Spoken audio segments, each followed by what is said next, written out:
La troisième législature de l'Assemblée nationale de la République démocratique du Congo, qui vous accueille en ce jour, est composée de 500 députés nationaux et de 108 sénateurs au terme des élections générales de décembre 2018,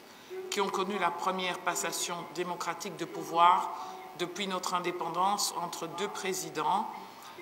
le sénateur à vie Joseph Kabila Kabange, président honoraire de la République démocratique du Congo,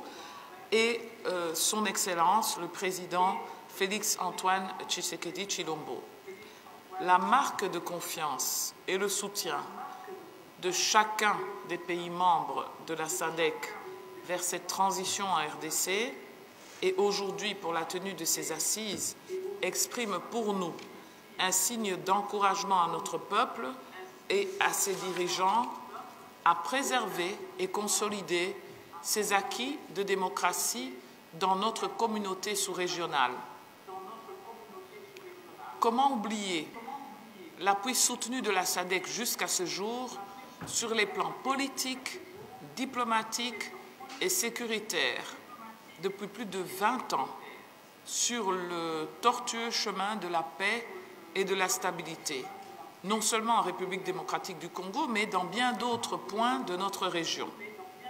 Au nom de tous ces efforts multiformes, souvent payés par le sacrifice suprême de nos forces de sécurité, il est de notre devoir de nous montrer tous, pays membres de la SADC, à la hauteur de l'engagement et des objectifs d'intégration de notre union au sein de cet espace austral. Honorables membres du Forum des parlementaires, ces assises se tiennent en mode virtuel, non sans certains défis techniques, du fait de la pandémie de Covid-19 qui restreint les mouvements et contacts physiques. Il y a lieu de vous rappeler désormais l'impact sanitaire, l'impact économique et l'impact social du coronavirus sur le quotidien des citoyens de la SADC que nous représentons. Et ce, avec une attention particulière aux femmes de notre région, qui constituent déjà cette catégorie vulnérable, se trouvant dans une situation précaire. Pour y faire face, il nous faut donc une solidarité agissante et des solutions innovantes. Dans ce nouveau cadre de vie post-Covid, nos populations ne cessent de nous interpeller au sujet de leur attente impatiente de l'amélioration de leurs conditions de vie. L'un des moyens d'y contribuer est de faire progresser le programme de développement et d'intégration régionale de la SADC. En outre, nous n'ignorons pas que la majorité de nos populations dans nos espaces géographiques est constituée des jeunes. Ce dividende démographique